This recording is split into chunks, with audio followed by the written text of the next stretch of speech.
Amados irmãos e irmãs, vamos, por gentileza, nos colocarmos em pé para ler a Bíblia Sagrada no livro de Marcos, capítulo 3, versos 1 até os 6. Marcos, Evangelho de Marcos, capítulo 3, versículo 1 até o versículo 6. Diz assim a palavra de Deus. Jesus foi outra vez à sinagoga. Estava ali um homem que tinha uma das mãos aleijada. Estavam também na sinagoga algumas pessoas que queriam acusar Jesus de desobedecer à lei. Por isso ficaram espiando Jesus com atenção para ver se ele ia curar o homem no sábado. Ele disse para o homem: "Venha cá." E perguntou aos outros: "O que é que a nossa lei diz sobre o sábado? O que é permitido fazer neste dia? O bem ou o mal? Salvar alguém da morte ou o deixar morrer?" Ninguém respondeu nada. Então Jesus olhou zangado e triste para eles, porque não queriam entender. E disse para o homem: "Estenda a mão." O homem estendeu a mão e ela sarou. Logo depois, os fariseus saíram dali e, junto com as pessoas do partido de Herodes, começaram a fazer planos para matar Jesus. Amém? Vamos orar ao Senhor. Amado Deus, em o nome de Jesus Cristo, nós rendemos a Ti a nossa adoração e louvor nesta noite, reconhecendo que todo o poder, toda sabedoria, toda graça vem de Ti, Senhor. E nós desejamos muito nesta noite que mais uma vez o Senhor fale com cada um de nós, que o Senhor também receba o nosso louvor. Nós esperamos que nesta noite, esta reunião seja alvo de bênçãos na vida do Teu povo. E por isso, Senhor, eu te peço humildemente nesta hora, usa, ó Deus, a minha vida. Permita-me, Senhor, ser um veículo nas Tuas mãos para transmitir esta boa palavra a todos que estão nos ouvindo aqui presencialmente e também aqueles que estão acompanhando a reunião de culto através da internet. Que a Tua bênção venha sobre nós, em nome de Jesus. Amém. Podemos assentar. Eu quero começar esta palavra lançando uma pergunta para vocês aqui nesta noite. O que você consegue fazer em 10 minutos? É uma pergunta. O que você consegue fazer em 10 minutos? Eu penso que alguns de vocês diriam: posso tomar um café em 10 minutos, dá tempo. Quem sabe até assistir alguns vídeos lá no TikTok, dá tempo também. Talvez ouvir uma música. Nós podemos fazer muitas coisas em 10 minutos.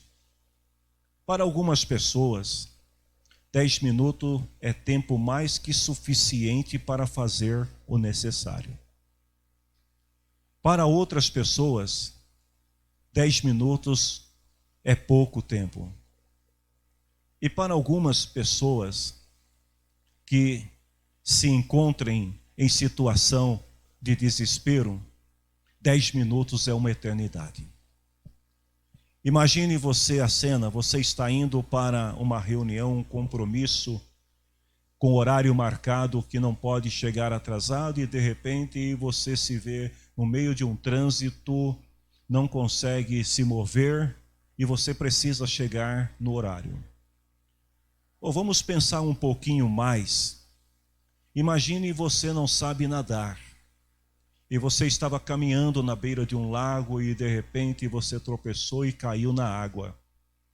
As pessoas vêm na tua direção para te socorrer, mas até que o socorro chegue, os segundos se tornam uma eternidade. Por que eu estou falando isso? Porque Jesus, no texto que nós lemos, ele estava numa reunião na sinagoga, e naquele lugar tinha um homem que a Bíblia diz que ele tinha uma das suas mãos aleijada ou ressecada. O texto não fala quanto tempo aquele homem estava sofrendo com aquela deformidade. Se ele nasceu naquela condição, ou se ele sofreu algum acidente em algum momento. Mas a verdade é que para aquele homem que estava naquela condição, o tempo era uma eternidade. Ele provavelmente desejava em seu coração ser curado. Não é o texto que diz, mas eu penso que ele estava ali naquela reunião de sinagoga, esperando, quem sabe, uma oportunidade para falar com Jesus e receber a atenção do mestre e, quem sabe, ser curado. A verdade, queridos, é que quem está na dificuldade, quem está passando por algum processo difícil na sua vida, sabe o quanto é difícil esperar a ajuda de alguém. O quanto parece que as horas não passam, né? Os minutos se tornam horas e as horas se tornam dias. Jesus queria curar aquele homem. E aquele homem provavelmente queria ser curado por Jesus. Mas naquela mesma reunião, estava também um outro grupo de pessoas, que eu vou chamá-los de críticos injustos.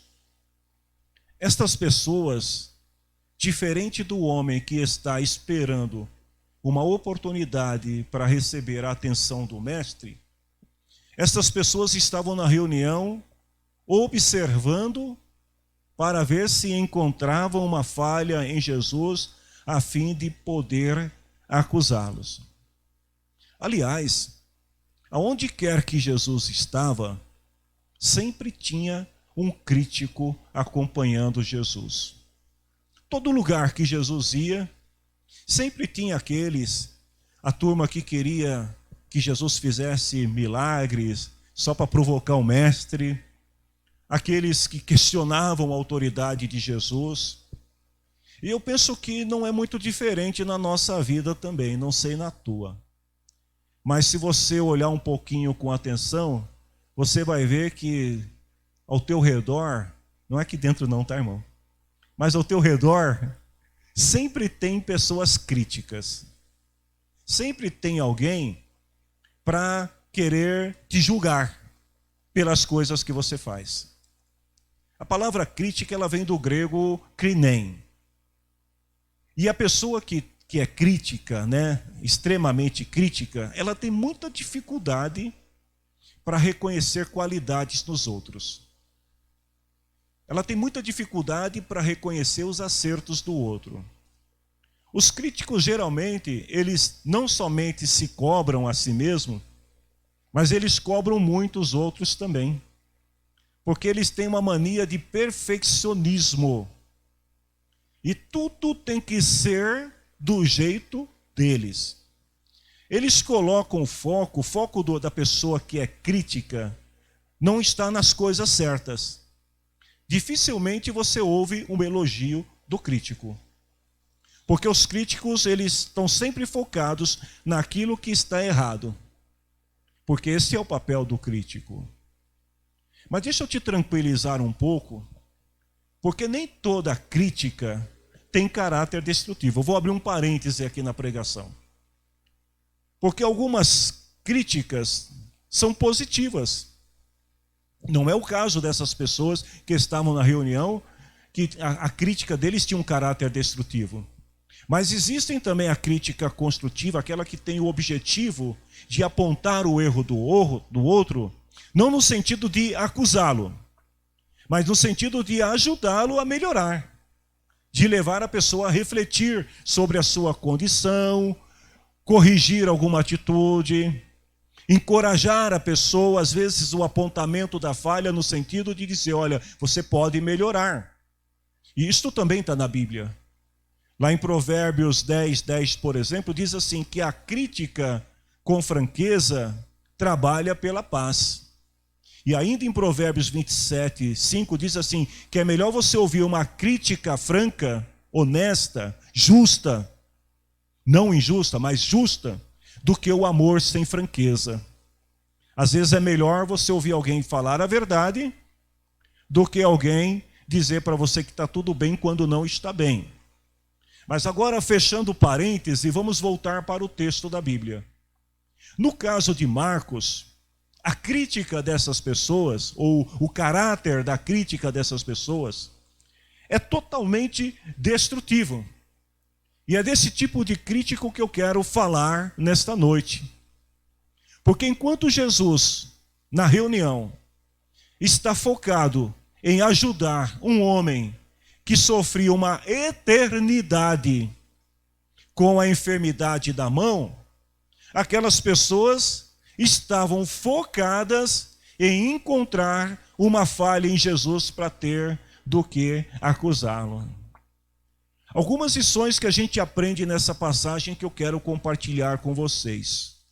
E a primeira dela é que você não deve esperar que os críticos entendam a sua condição em relação à vida e seus problemas.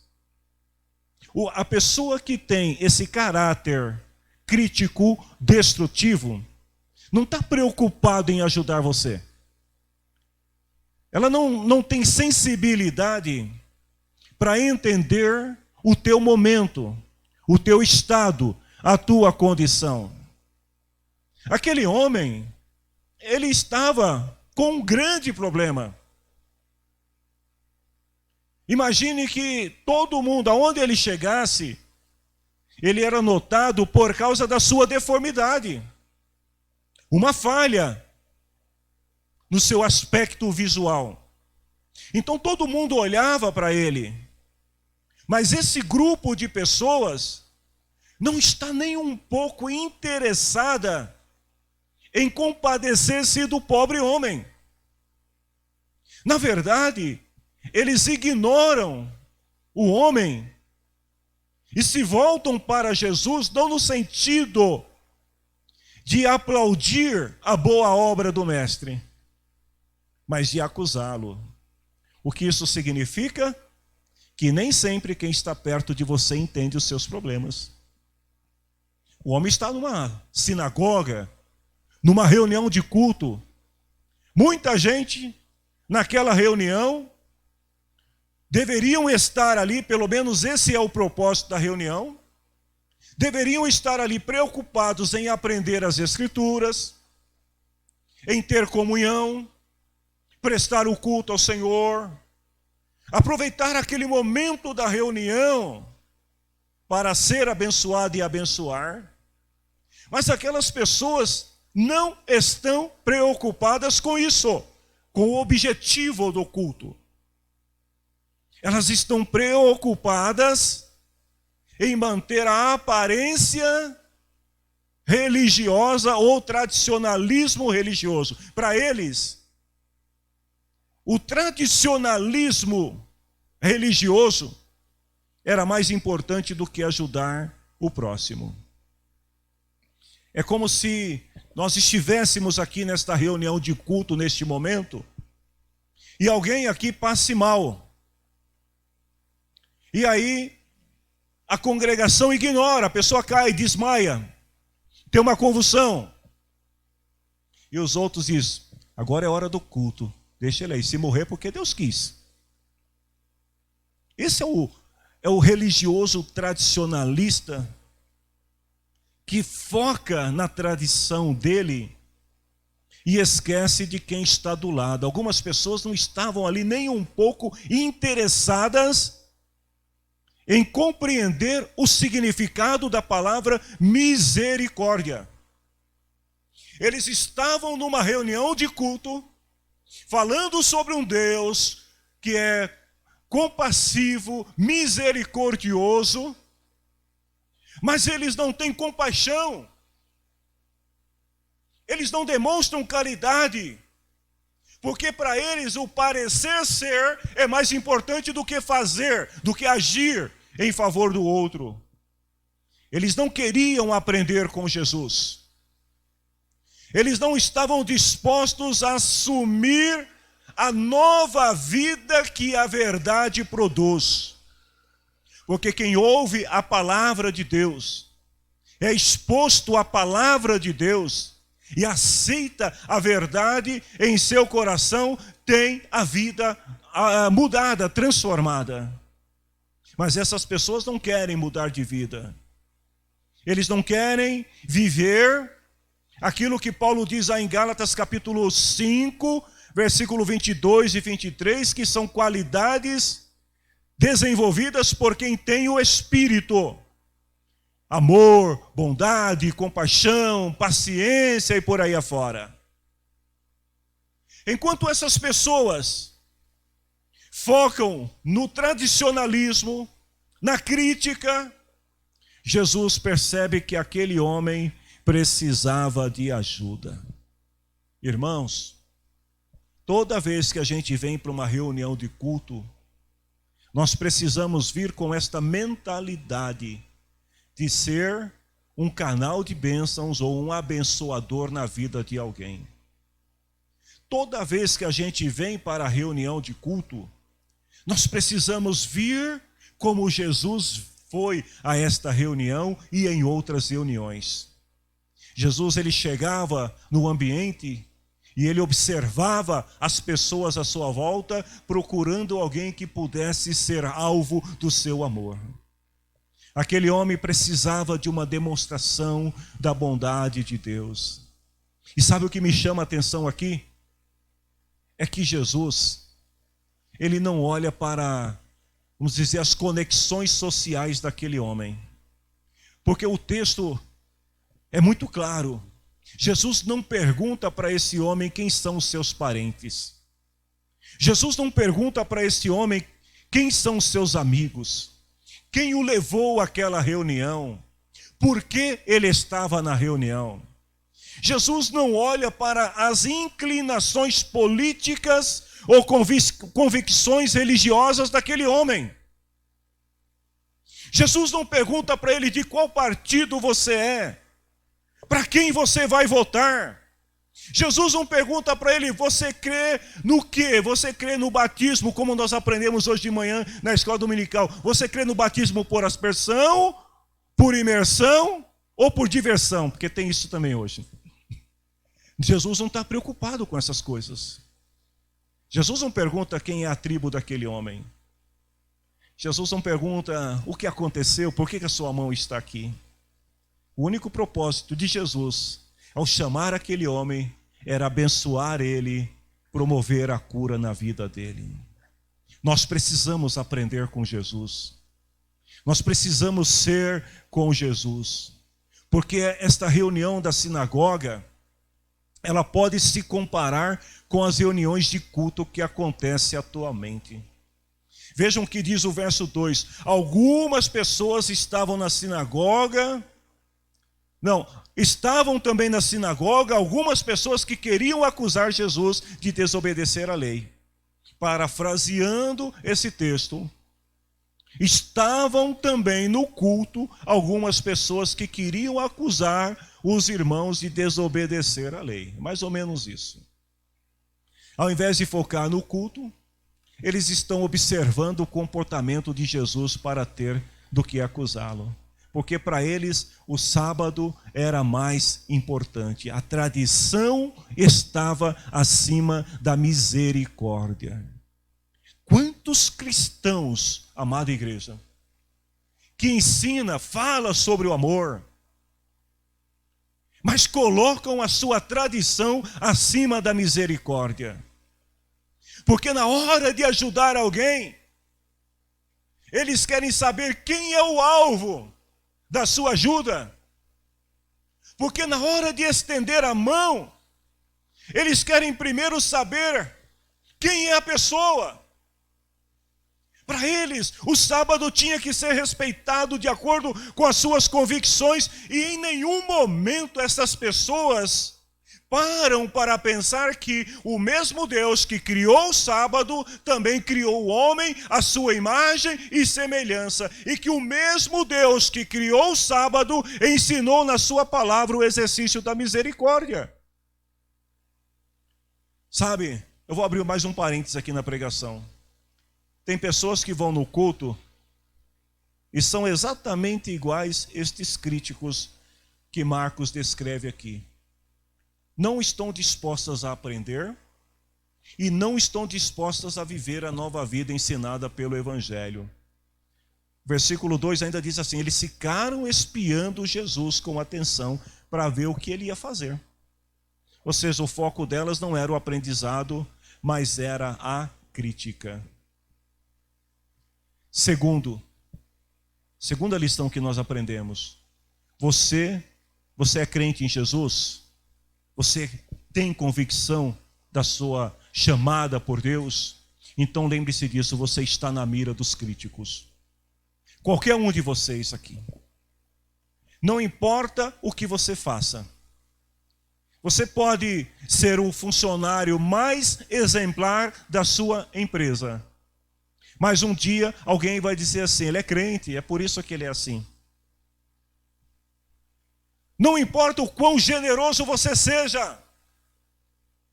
Não importa se você tem boa vontade para fazer as coisas, se você é gentil com as pessoas. Porque os críticos, eles são como aqueles homens pecadores, eu vou repetir, homens pecadores, que trouxeram uma mulher pecadora diante de Jesus, sob o pretexto dela ter cometido adultério. Mas adultério com quem? Eles estão sempre acusando os outros, apontando o erro dos outros e esperando para ver a reação.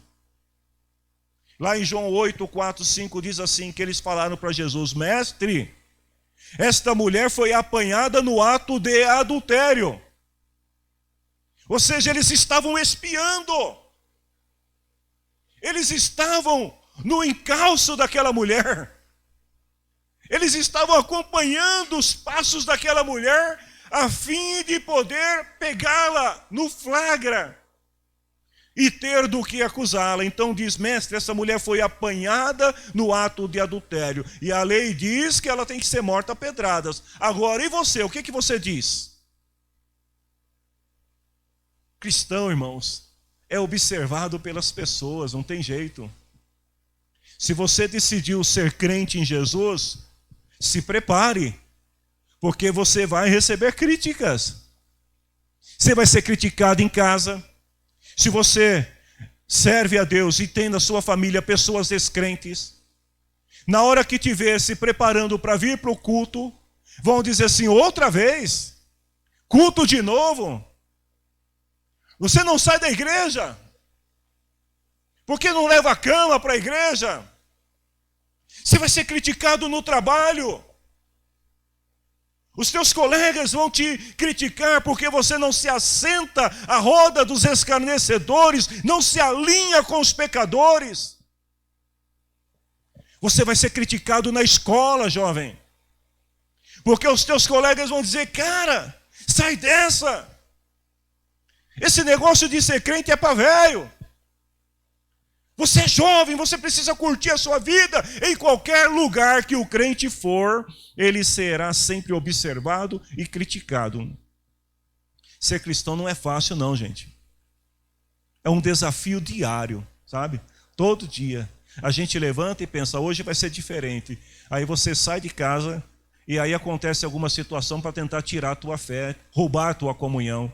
Mas você não pode desistir. Não pode desistir e também não pode se omitir de fazer o bem. Não foque nas críticas. Foque em quem você é. Você é filho e filha de Deus. Lá em Filipenses 3:16, Paulo fala assim: irmãos, vamos em frente, na mesma direção. Você não tem que parar no meio do caminho. Você não tem que mudar a sua rota de vida, o seu estilo de vida cristão, para poder agradar os outros. O escritor aos Hebreus fala assim: vamos em frente, porque se Deus quiser é isso que a gente vai fazer. O nosso alvo está à nossa frente. Mas lembre-se disso, Os críticos estão em todos os lugares, atentos aos seus movimentos, observando você.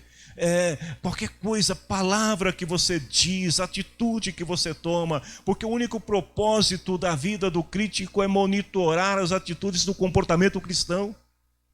É ficar observando o que você faz para depois apontar o seu dedo acusador e dizer assim: você é crente, você fez tal coisa, você é crente e falou tal coisa, você é crente, mas você fez isso e fez aquilo outro. Eles estão em todas as partes, são inevitáveis. Eu diria, parafraseando o que nós aprendemos hoje na escola dominical, que os críticos são como a sua sombra. Para onde você vai? Está do teu lado ali, sempre te criticando. Eles ficam te observando para ver se você comete falha. Até dentro da igreja. Porque se você canta, eles ficam esperando aquele momento que você vai destoar uma nota para dizer: é assim ou não é? Se você prega, fica anotando o que você diz para ver se tem alguma palavra contraditória para depois dizer: está errado. Se você está servindo o culto durante o culto em algum ministério, as pessoas ficam te observando para ver se você falhou em alguma coisa. O irmão da recepção não pegou o nome do visitante hoje. Se você vai no culto na condição de membro para prestar o seu culto e adorar o Senhor, eles ficam olhando até o jeito que você adora, o jeito que você levanta a mão, o jeito que você aplaude, o jeito que você senta. Estão sempre tentando ter motivos para falar. Mas você pode vencê-los aprendendo com Jesus, ignorando, neutralizando e mantendo o foco naquilo que é importante. A Bíblia diz que as pessoas estavam ali na reunião espiando Jesus, observando para ter do que acusá-lo. Mas o versículo 3 diz que Jesus nem aí com elas. Eu fico imaginando a cena, o homem estava lá no meio deles. E em volta ali, tudo tinha crítico, um olhando para o outro, fazendo sinalzinho e tal, fica de olho em Jesus para ver o que ele vai fazer. E Jesus não está nem aí para eles. Jesus, ele se volta para o homem e fala para o homem: vem cá. Ou seja, enquanto eles estão observando Jesus a fim de acusar, Jesus, ele está se voltando para o foco principal, que era uma demonstração de bondade, de misericórdia de Deus sobre a vida de alguém que necessitava de ajuda naquela reunião. Então não importa o quanto você tente mudar, porque você não vai mudar a atitude deles. O que você precisa fazer é focar naquilo que é importante. Os críticos representam um desafio ao nosso testemunho. Depois de chamar o homem, de trazer o homem para perto de si, aí Jesus faz uma pergunta para todos. Jesus não perguntou para os críticos, Jesus perguntou para todo mundo. 3 perguntas que Jesus fez, que calou os críticos. A primeira pergunta de Jesus foi o seguinte: o que é que a nossa lei diz sobre o sábado? Estavam criticando, então responda: o que é que a lei diz sobre o sábado? Segundo, o que é permitido fazer neste dia? O bem ou o mal? E a terceira pergunta: no sábado, você deve salvar alguém da morte ou deixa a pessoa morrer? Sabe qual foi a resposta deles? Ninguém respondeu nada. Porque quando você se apropria da verdade, da justiça, daquilo que é correto, ainda que os críticos se amontoem à sua volta para tentar te acusar de alguma coisa, você irá vencê-los com a verdade. Eles não terão o que falar. Então, quanto mais críticas você encontrar no seu caminho, irmão e irmã, ore a Deus, peça sabedoria a Deus, para que Deus te dê força, graça, poder para que você possa permanecer firme e não perder o seu tempo. Porque ainda que a gente não consiga viver de acordo com, vamos dizer assim, com os parâmetros daquele que está nos criticando, nós precisamos focar naquilo que nós acreditamos, é naquilo que você acredita, não é no que o outro diz que você tem que fazer. Então, diante dos ataques, seja firme e forte. Os homens queriam desacreditar Jesus perante a opinião pública. Eu não sei se você já enfrentou alguma situação parecida com essa. Eu posso assegurar que na minha vida eu já enfrentei muitas situações de pessoas que tentaram me desacreditar perante a opinião pública. Talvez você já tenha passado por situações semelhantes. Sabe, em casa, na igreja, no trabalho, até no seu convívio social. Talvez os críticos estão tentando te desacreditar, te humilhar, enfraquecer a tua fé, desonrar você. Talvez os críticos queiram que você volte atrás. Mas o que você vai fazer? Você vai retroceder? Você vai deixar a fé? Ou você vai seguir adiante com Jesus? Ele disse que estaria conosco todos os dias até a consumação do século. Então o conselho é: siga o seu caminho com Jesus. Não pare para ouvir o que as pessoas estão dizendo, o contrário, aquilo que você acredita, a sua fé em Deus. Continue seguindo em frente. O que é mais importante para nós, igreja? A tradição ou fazer o bem? Se você tivesse que escolher, foi o que Jesus estava perguntando para eles aqui. Quando Jesus fala assim, o que a nossa lei diz no sábado? E em seguida ele pergunta, o que é permitido fazer nesse dia, o bem ou o mal? Jesus estava perguntando para eles o seguinte, o que é mais importante para vocês? A tradição ou a lei? Queridos, eu vejo aqui duas coisas, duas maneiras de olhar para as pessoas. O olhar de Jesus e o olhar comum, natural do ser humano. Por exemplo, como é que você vê as pessoas? Como é que você me vê? Como é que eu te vejo? Como é que você vê os outros? A gente vê aquilo que está visível, é assim, verdade ou não é? Eu não sei o que está dentro da tua cachola aí. Cachola, sinônimo de cachola é cabeça, mente. Eu não sei o que está aí dentro da sua mente. O que você está pensando? Quando eu olho para uma pessoa, eu vejo um drogado, eu vejo um adúltero, eu vejo um mentiroso, eu vejo um baderneiro, eu vejo um ladrão. Eu estou falando de aspectos negativos, para nós entendermos. Porque a gente só pode ver aquilo que está perante os olhos. A gente não vê o que está dentro. Então aquelas pessoas, os críticos, eles só enxergam o que está fora. Mas como é que Deus vê as pessoas? Você acha que Deus vê adúltero? Você acha que Deus vê ladrão? Você acha que Deus vê mentiroso? Você acha que Deus vê drogado? Não, por causa do seu infinito amor. Deus olha para as pessoas e Ele vê o que está dentro.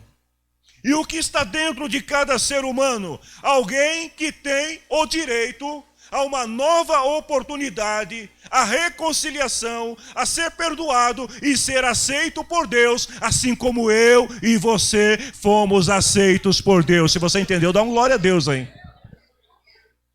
É assim que Deus nos vê. Então Deus, quando nos olha, Ele vai olhar e vai ver que por trás daquela pessoa pecadora, daquela pessoa numa condição miserável, reprovável, existe uma alma. E Ele, na sua infinita misericórdia, Deus diz, esta alma merece a oportunidade de ser perdoada. E para ser perdoada, ela só tem um caminho, é só aceitá-lo. Deus não compartilha hipocrisia religiosa. Guardem isto, igreja. Deus não compartilha hipocrisia religiosa. Versículo 5 disse que Jesus olhou zangado e triste porque eles não queriam entender. Eles estavam numa reunião onde a palavra estava sendo exposta, onde eles deveriam estar demonstrando o amor de Deus uns para com os outros, mas na verdade aquelas pessoas eram hipócritas, religiosos hipócritas.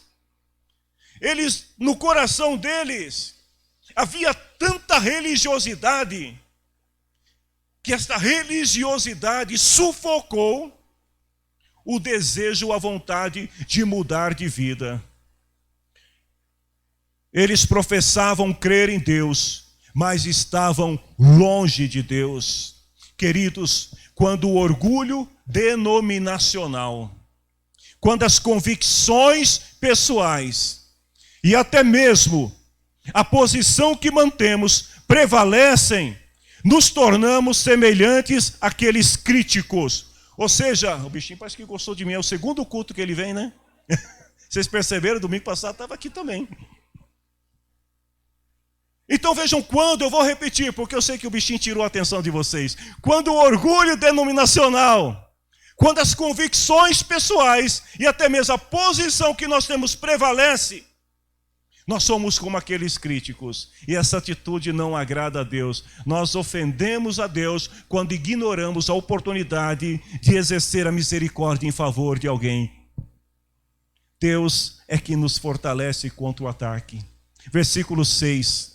Logo depois, os fariseus saíram dali e junto com as pessoas do partido de Herodes, começaram a fazer planos para matar Jesus. Jesus não se deixou levar pela hipocrisia daquelas pessoas, mas ele cumpriu o seu propósito de curar aquele homem. Queridos, o crente não deve fugir diante das adversidades. Ele deve permanecer firme no Senhor. Os críticos sempre existirão, não irão desistir facilmente. E quando eles não têm argumentos, eita misericórdia, quando eles não têm argumentos, glória a Deus, daqui a pouco passa um diácono correndo aqui com aquele negócio de pegar borboleta, né? Então quem está assistindo, se vê alguém correndo na frente da câmera, não se preocupe, é uma borboleta. Vejam bem, quando os críticos não têm mais argumentos, eles ficaram de ódio porque não querem aprender. Então aquelas pessoas saem da reunião enfurecidas, porque elas não conseguiram acusar Jesus de nada. Eu tenho uma palavra de Deus para a tua vida nesta noite. Se você manter o teu foco na graça, no amor, na bondade de Deus, se você se permitir viver na natureza de Cristo na tua vida, os críticos irão se calar diante de você. Eles não terão do que te acusar. E a solução para o crente é continuar dependendo da graça de Deus. Jesus falou assim: quando vocês forem levados perante as autoridades, não se preocupe com o que vocês vão dizer para se defender, porque o Espírito Santo ensinará o que vocês devem dizer. Eu quero chamar a Raquel para louvar ao Senhor. Queridos, para terminar esta palavra, a tua vida, quem é crente em Jesus aqui? Amém? Dá um glória a Deus aí. Amém? De volta ao culto. A vida do crente, ela se compara a alguém que nada contra uma corrente marítima. Eu não estou falando por experiência e nem quero ter esse tipo de experiência, mas eu falo com base em quem já viveu esta situação. Se você estiver nadando contra uma corrente marítima, não fique se agitando demais. E nem tente nadar com as suas próprias forças. Se você estiver e a corrente vem contra você, se você começar a se agitar muito e nadar contra a correnteza, você corre o risco de morrer afogado. Não adianta se debater. O que deve fazer alguém que está nadando contra uma corrente marítima? A melhor coisa, manter calma. Pastor, mas como que alguém vai manter calma? Mantenha calma. O conselho dos especialistas é: mantenha calma, continue boiando e peça ajuda. Como que a gente pode aplicar isso na nossa vida espiritual? que mesmo diante das piores circunstâncias que você estiver vivendo na sua vida, tenha calma. Mesmo diante das piores correntezas que vier contra você, continue boiando. Não se preocupe. Peça ajuda. Peça ajuda àquele que pode garantir a tua vitória, porque você foi chamado para vencer. Você é um vencedor, uma vencedora por Deus. E lá em 1 João capítulo 2, 17 diz assim: o mundo passa com tudo aquilo que as pessoas cobiçam, mas quem faz a vontade de Deus vive para sempre. Os críticos vão embora, as correntezas vão passar, mas se você mantiver a calma e continuar fazendo a vontade de Deus, você terá vida para sempre. Se você crê nesta palavra, aplauda o nome do Senhor Jesus.